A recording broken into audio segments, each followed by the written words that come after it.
নমস্কার and I welcome to national affairs. আমি উৎপল। আজকে তোমাদের সামনে খুবই ইম্পর্টেন্ট একটা টপিক নিয়ে আলোচনা করব। তবে টপিকটাতে যাওয়ার আগে জিজ্ঞেস করব তোমাদের কাছে একটা কোশ্চেনটা হলো, what is the rank of India in the world in terms of gold reserve?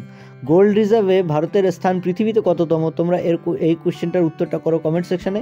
যার উত্তর সঠিক হবে তাকে দিয়ে দেবো আমি একটা হার্ট রিঅ্যাক্ট, এবং তার সঙ্গে সঙ্গে তোমরা কিন্তু বুঝেও যাবে যে এর উত্তরটা কী, এবং আমি চেষ্টা করব এর উত্তরটা ভিডিও শেষে দিয়ে দেওয়ার। তো আজকে আমাদের যে টপিক সেটা হলো ভারতরত্ন 2024।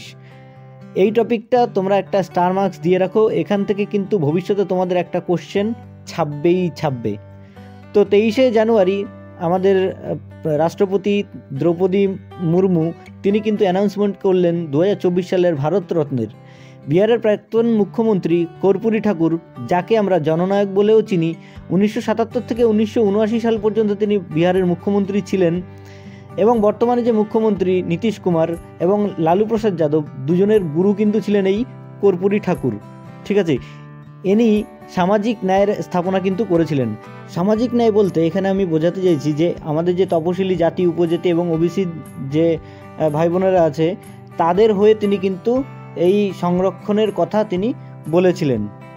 এবার আমরা জেনে নেব যে প্রথম ভারতীয় যারা ভারতরত্ন পেয়েছিলেন 1954 সালে। এটা কিন্তু প্রথম ভারতীয় যারা ভারতরত্ন পেয়েছিলেন।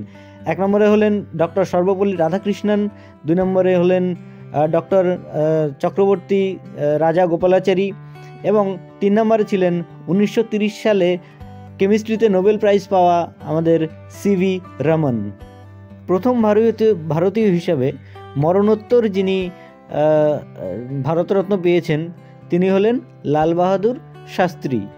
এবং 2019 সালে মানে লেটেস্ট, এর আগে যারা এই ভারতরত্ন পেয়েছেন তিনি হলেন নানাজি দেশমুখ, প্রণব মুখোপাধ্যায় এবং ভূপেন হাজারিকা। প্রথম বিদেশি হিসাবে ভারতরত্ন পেয়েছিলেন খান আব্দুল গফর খান এবং নেলসন ম্যান্ডেলা। তো এবার আমরা চলে আসবো আমাদের কোশ্চেনটাতে। কোশ্চেনটা ছিল, what is the rank of India in the world in terms of gold reserve? Gold reserve অনুযায়ী ভারতের র্যাঙ্ক পৃথিবীতে কততম? তো এর সঠিক উত্তর হচ্ছে অপশন ডি, 9th পজিশন। ভারতের স্থান হলো 9th পজিশন। প্রথম পজিশনে আছে আমেরিকা যুক্তরাষ্ট্র। তো এই ছিল আমাদের আজকের টপিক। আশা করছি তোমরা বুঝতে পেরেছো জিনিসটাকে এবং ধরতেও পেরেছো। তোমরা নোট ডাউন করে রাখবে জিনিসটা। তো সামনে কোনো একটা ইম্পর্টেন্ট টপিক নিয়ে এসে আমি আবার হাজির হব। সো ততক্ষণ পর্যন্ত বাই।